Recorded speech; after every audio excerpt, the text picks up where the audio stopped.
इस वीडियो में बताने वाला हूँ क्लास 6 का मैथ। इसमें चैप्टर 3 है पूर्णांक और अभ्यास 3A का इसमें पहला सवाल दिया है। इसमें कह रहा है निम्नांकित सारणियों में रिक्त स्थानों की पूर्ति के लिए सारणी के नीचे 4 विकल्प दिए गए हैं, जिनमें से केवल एक ही सही है और सही विकल्प चुनकर रिक्त स्थानों की पूर्ति कीजिए। तो देखो इसमें क्या करना है, एक खाली स्थान ये दिया है, इसी को क्या करना है, पूर्ति करना है। देखो यहाँ पर क्या है 19 है तो यहाँ पर -19 है, यहाँ पर +23 है तो यहाँ पर -23 है, यहाँ पर +25 है तो यहाँ पर -25 है, यहाँ पर +29 है तो यहाँ पर -29 है। तो उसी तरह से यहाँ पर क्या हो जाएगा, देखो यहाँ पर 7 है तो यहाँ -7 है, यहाँ पर 11 है तो यहाँ पर -11 है। फिर उसके बाद से क्या है, यहाँ पर 13 है तो यहाँ पर भी क्या होना चाहिए, -13, यानी यहाँ पर -13 हो जाएगा। तो इसमें कौन सा है, ये वाला हो जाएगा। फिर यहाँ 17 तो -17, तो इस तरह से सेकेंड आंसर हो जाएगा।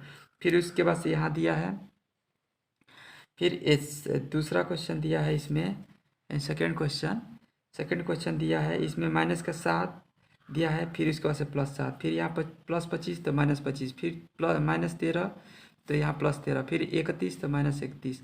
इसी तरह से यहाँ 5 है तो -5 है, यहाँ -8 है तो यहाँ +8 है, फिर यहाँ पर देखो ये 11 है तो -11, यहाँ पर 14 है तो यहाँ पर क्या हो जाएगा, प्लस का 14। तो यहाँ पर कौन सा आंसर हो जाएगा, ये तीसरा नंबर आंसर हो जाएगा।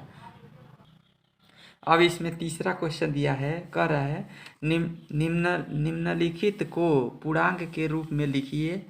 कह रहा है पूर्व को धन दिशा तथा समुद्र तल से ऊंचाई को धन दिशा मानिए।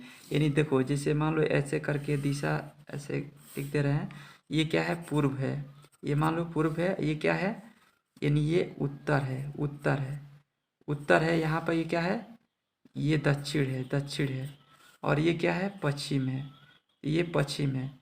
तो ये क्या करना है ना, देखो इसमें कह रहा है पूर्व को धनात्मक मानना है, फिर ये उत्तर यानी ये ऊंचाई है, समझो समुद्र तल से ऊंचाई, तो इसको क्या करना, पॉजिटिव यानी पॉजिटिव मान लेना है।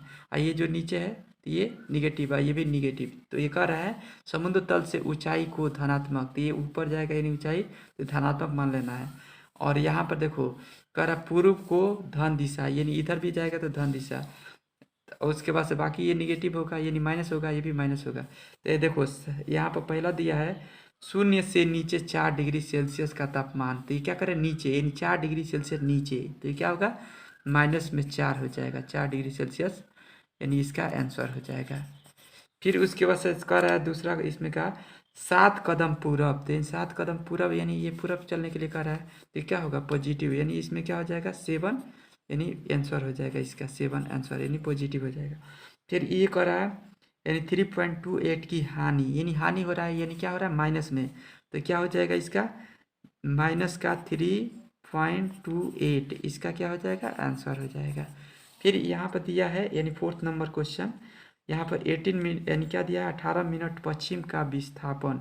देखो ये पश्चिम यानी ये क्या है, इसमें माइनस हो जाएगा, तो इसमें क्या हो जाएगा आंसर, तो यहाँ माइनस में क्या हो जाएगा, माइनस का 18 मीटर, इसका आंसर हो जाएगा। फिर उसके बाद से ये दिया है 5वां, समुद्र तल से 1000 मीटर ऊंचाई, तो ये कह रहा है देखो समुद्र तल से ऊंचाई यानी ऊंचा, यानी क्या है, ये पॉजिटिव में है, तो क्या हो जाएगा, ये प्लस 1000 यानी प्लस, तो ये क्या हो जाएगा, इसमें आंसर हो जाएगा ये। फिर इसमें चौथा क्वेश्चन दिया है, कह रहा है चौथा क्वेश्चन निम्नलिखित पूर्णांकों के योगात्मक प्रतिलोम लिखिए, यानी कह रहा है इसका योगात्मक प्रतिलोम लिखना है। तो देखो 9 का योगात्मक प्रतिलोम क्या हो जाएगा, -9 हो जाएगा। फिर यहाँ दिया है सेकंड क्वेश्चन -21, तो 21 का यानी माइनस है तो प्लस में हो जाएगा, यहाँ पर योगात्मक प्रतिलोम क्या हो जाएगा इसका, तो ये यानी प्लस में हो जाएगा 21। फिर उसके बाद से ये प्लस में क्या दिया 39, तो इसका योगात्मक प्रतिलोम कितना हो जाएगा, तो इसका हो जाएगा -39। फिर उसके बाद से चौथा क्वेश्चन दिया है -49 दिया है, तो इसका योगात्मक प्रतिलोम क्या हो जाएगा, प्लस में 49 हो जाएगा। फिर इसके बाद से ये 91 दिया है, तो इसका -91 हो जाएगा एगात्मक प्रतिलोम, तो क्या हो जाएगा, योगात्मक प्रतिलोम 91 हो जाएगा। तो इस तरह से ये पहला का आंसर हो जाएगा, ये सेकेंड का आंसर हो जाएगा, ये और ये थर्ड का आंसर हो जाएगा, ये फोर्थ का आंसर हो जाएगा, ये फिफ्थ का आंसर हो जाएगा। फिर इसमें 5वां सवाल दिया है, क्या कह रहा है, संख्या रेखा खींचिए और उस पर निम्नांकित पूर्णांकों को प्रदर्शित कीजिए। कह रहा है संख्या रेखा यानी संख्या रेखा खींचना है और उस पर जो ये संख्या दिया है उसको क्या करना है, प्रदर्शित करना है। तो यहाँ देखो कोई संख्या रेखा ऐसे खींच लेना है ऐसे, और उसमें क्या करना है, यहाँ से मान लो यहाँ कोई जीरो है, जीरो, फिर एक, फिर यहाँ पर दो, फिर यहाँ पर तीन, फिर यहाँ पर चार है। तो इसे क्या करना है, संख्या रेखा पर इसे दर्शा देना है, ऐसे करके इसे लिख लेना है। तो ये कितने तक चला है, 4 तक। तो ये क्या हो गया, संख्या रेखा पर दर्शा दिया गया। फिर इसमें ख दिया है, तो ख दिया है, इसे -9 तक यानी लिखना है, संख्या रेखा पर क्या करना है, प्रदर्शित करना है। तो इस तरह से यहाँ पर लाइन हम खींच ले रहे हैं, यहाँ पर इस तरह से, ताकि यहाँ पर थोड़ा बड़ा इसका लाइन खींचना पड़ेगा। तो यहाँ पर, यहाँ से मान लो यहाँ पर जीरो है, फिर यहाँ से -1, फिर -2, फिर -3, फिर -4, फिर ये -5, फिर -6, फिर -7, फिर ये -8, और ये -9। इस तरह से क्या करना है, लिख लेना है। और इधर मान लो इधर क्या है, पॉजिटिव है, 1 2, इस तरह से ये पॉजिटिव है, जीरो के बाद इधर, तो ये माइनस तक चलना है। तो जीरो से कहाँ तक चलना है, 9 तक।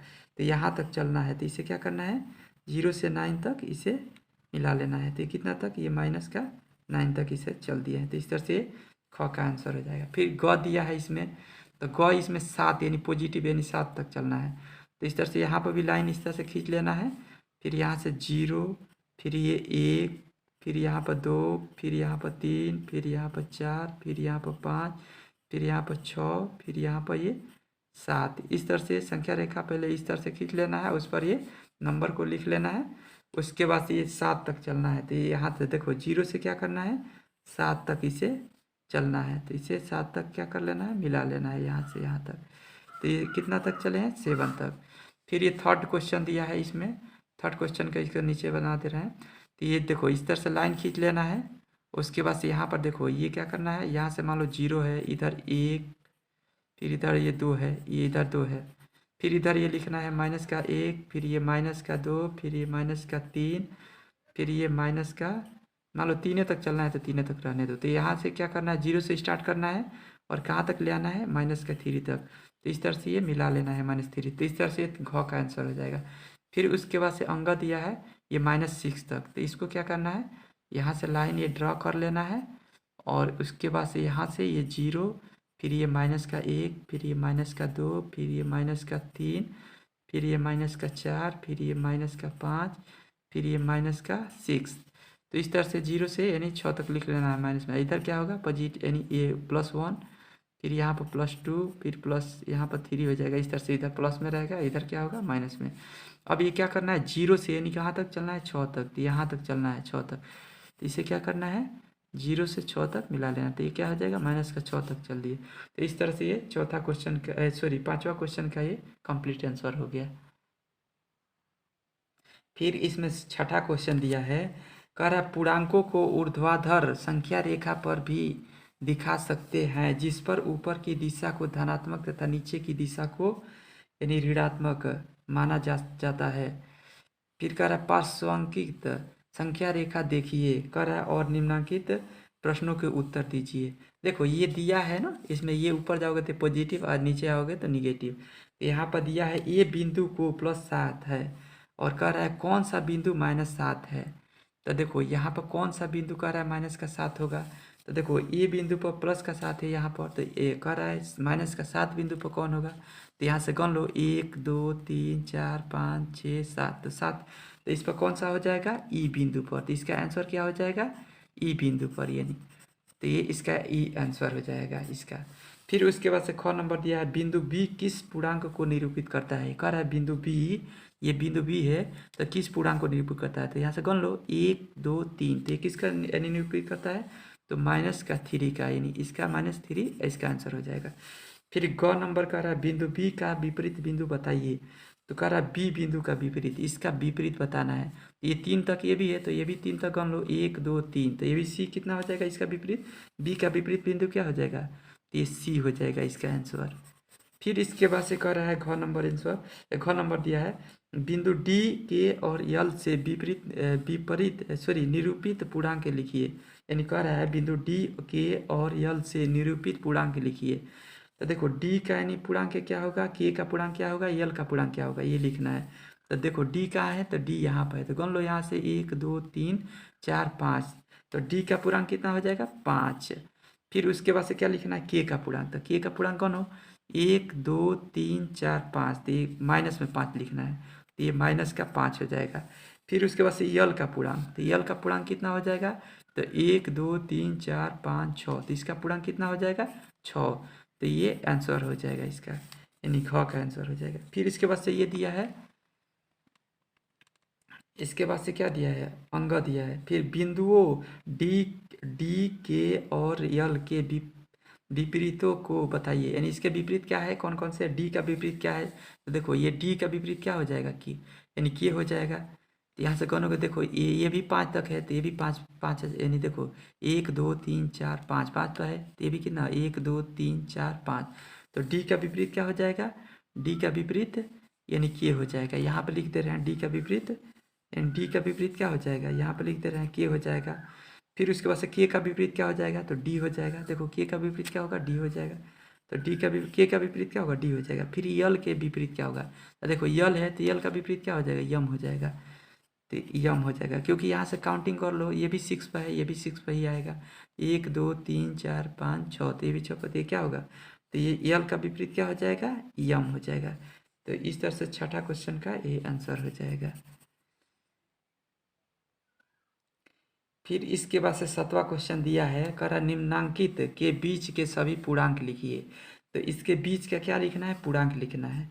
तो इसके बीच का पूर्णांक कितना हो जाएगा, 2 और +3 का पूर्णांक, तो 2 के बाद से -1 आएगा, -1, फिर 0, फिर उसके बाद से क्या आएगा, 1 0 के बाद से 1 फिर 2, तो इसके बीच का पूर्णांक क्या हो जाएगा, इतना हो जाएगा। इस तरह से ये आंसर हो जाएगा।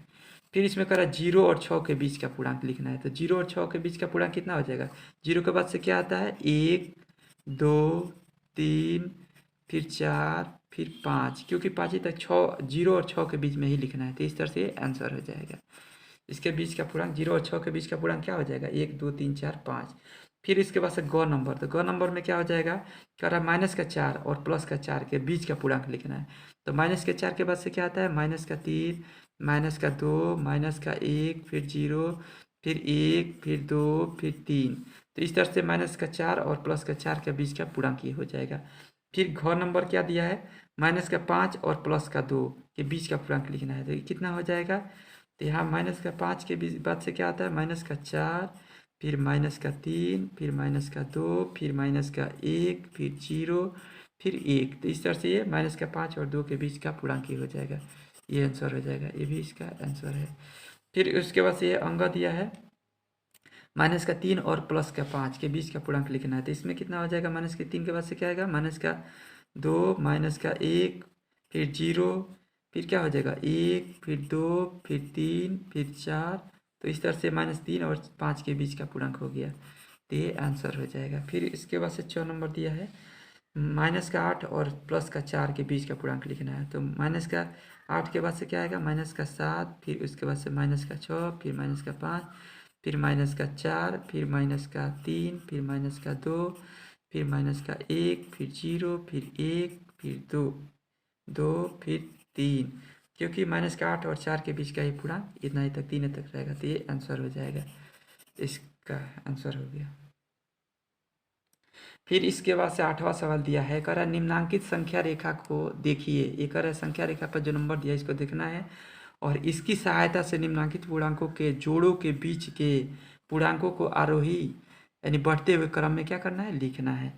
तो देखो यहाँ पर दिया है 2,5 2,5 दिया है, तो देखो 2 और 5 के बीच में कौन कौन सा संख्या है उसको क्या करना है, लिखना है इसकी सहायता से। तो इसमें कौन से हो जाएगा, 2 और 5 के बीच में 3 और 4 हो जाएगा, तो ये 3, यानी कौन सा हो जाएगा, 3,4, तो ये आंसर हो जाएगा। फिर इसके बाद से -4 और 0, देखो 0 और 4 के बीच में कौन कौन सा संख्या है, तो -3 -2 -1, तो ये लिख लेना है इसका। तो इसमें कितना हो जाएगा, -3 फिर उसके बाद से -2 फिर -1, ये आंसर हो जाएगा इसका ख का। फिर एक ग नंबर दिया है 3 और 8, देखो 3 और 8 के बीच में कौन कौन से संख्या है, इसे लिख लेना है। 3 8 के बीच में कौन, 4 5 6 7 है, यहाँ लिख लेना है 4 4 5 6 7। देखो 3 के बाद से क्या आता है 4 5 6 7, ये हो गया इसका यानी बीच के संख्या का इसका हो गया। फिर इसके बाद से कौन सा आ रहा है घ नंबर, तो घ का आ रहा है 4 से 0 से 4 के बीच, यानी 0 से 4 के बीच में 1 2 3, तो 1 2 लिख लेना है, 1 2 3, तो इसके बीच का क्या हो गया यानी ये पूर्णांक हो गया। फिर उसके बाद से एक कह रहा है, फिर इसके बाद से अंग नंबर, ये तो आंसर इसका हो जाएगा। फिर अंग क्या -5 और -2, देखो -5 और -2 के बीच के कौन कौन से -4 -3 है, तो लिख लेना है -4 और -3, इसका बीच का यानी क्या हो जाएगा इसका पूर्णांक ही हो जाएगा। फिर इसके बाद से 4 नंबर दिया है -1 और +4, देखो -1 और ये +4, इसके बीच में कौन कौन सी संख्या 0 1 2 3, तो यहाँ लिख लेना है कितना हो जाएगा 0, देखो 0 फिर 1 फिर 2 फिर 3, इस तरह से इसके बीच का पूर्णांक हो जाएगा। तो इस तरह से 8वां क्वेश्चन ये कंप्लीट हो गया। फिर 9वां सवाल दिया है, कह रहा है निम्नलिखित के मान ज्ञात कीजिए, कह रहा है क नंबर दिया है -13 मोड में दिया है, तो इसमें क्या हो जाएगा -13 है तो इसका यानी मोड जैसे हटेगा ना तो ये प्लस में हो जाएगा, तो ये +13 हो जाएगा। फिर इसका कितना हो जाएगा ये प्लस में रहेगा, फिर ये माइनस है तो इसका कितना हो जाएगा 37 हो जाएगा, ये आंसर हो जाएगा, ये भी आंसर हो जाएगा, फिर ये भी आंसर हो जाएगा। फिर ये क्या 0 है तो 0 इसका आंसर हो जाएगा। फिर ये मॉड हटेगा तो क्या हो जाएगा फिर ये प्लस में हो जाएगा, ये भी 47 आंसर हो जाएगा। फिर उसके बाद ये कितना होगा तो ये 101 इसका आंसर हो जाएगा। तो इस तरह से 9वां क्वेश्चन कंप्लीट हो गया। फिर इसके बाद से 10वां क्वेश्चन दिया है, इसमें कह रहा है अपनी अभ्यास पुस्तिका में सत्य या असत्य कथन की पहचान की यानी कर लिखिए। तो देखो इसमें दिया है क नंबर, सबसे छोटा पूर्णांक शून्य होता है, तो बिल्कुल गलत है, क्या है ये असत्य है, सबसे छोटा शून्य नहीं होगा, क्योंकि मान लो जो शून्य के बाद से -1 -2 तो ये भी तो आ सकता है, तो -1 -2 -3 ये भी क्या है एक पूर्णांक होगा, तो शून्य से ये भी तो छोटा हो जाएगा, तो क्या हो जाएगा ये असत्य हो जाएगा, असत्य क्या है ये असत्य गलत है। फिर शून्य का विपरीत नहीं होता है, तो बिल्कुल सही है, शून्य का विपरीत नहीं होता है, तो ये क्या है सत्य है। फिर इसके बाद से क्या कर रहा है -17 बड़ा है -5 से, तो ये तो गलत है, क्योंकि ये 5 में बड़ा है इससे, तो ये क्या हो जाएगा असत्य हो जाएगा, तो इसका आंसर क्या हो जाएगा असत्य, असत्य। फिर कह रहा है एक धनात्मक पूर्णांक अपने योगात्मक प्रतिलोम से बड़ा होता है, तो बिल्कुल सत्य है, ये क्या है सत्य है, ये सत्य हो जाएगा। देखो कैसे, मान लो धनात्मक पूर्णांक 2 है और इसका योगात्मक प्रतिलोम क्या हो जाएगा, तो माइनस में होगा 2, तो माइनस में 2, तो देखो ये 2 तो ये क्या इससे छोटा ही नहीं होगा, -2 है, ये बड़ा होगा, इसलिए ये क्या होगा सत्य है। यानी कह रहा है एक धनात्मक पूर्णांक अपने योगात्मक प्रतिलोम से बड़ा होता है, तो बिल्कुल बड़ा है। फिर उसके बाद से अंग नंबर का रहा है क्वेश्चन, एक ऋणात्मक पूर्णांक अपने योगात्मक प्रतिलोम से बड़ा होता है, देखो कह रहा है एक ऋणात्मक, तो मान लो यहाँ पर 2 है और कह रहा है कि एक ऋणात्मक पूर्णांक, ये ऋणात्मक हो गया अपने योगात्मक प्रतिलोम, इसका योगात्मक प्रतिलोम क्या हो जाएगा यानी +2 हो जाएगा, से बड़ा होता है, तो बड़ा तो नहीं है, ये बड़ा तो नहीं है, तो ये क्या है यानी ये छोटा है, तो ये क्या हो जाएगा गलत हो जाएगा, तो ये क्वेश्चन का क्या हो जाएगा आंसर असत्य है, असत्य असत्य है। फिर उसके बाद से कह रहा है शून्य एक पूर्णांक नहीं है, तो शून्य एक पूर्णांक नहीं है कह रहा है, तो शून्य एक पूर्णांक है क्यों नहीं है, तो ये भी क्या है असत्य है, असत्य है। फिर इसके बाद से कहा शून्य का योगात्मक प्रतिलोम शून्य होता है, तो ये भी क्या है ये सत्य है, शून्य का योगात्मक प्रतिलोम क्या होता है यानी शून्य ही होता है। तो इस तरह से ये 10वां क्वेश्चन ये कंप्लीट हो गया, एक्सरसाइज यानी अभ्यास 3A का ये पूरा कंप्लीट क्वेश्चन हो गया है।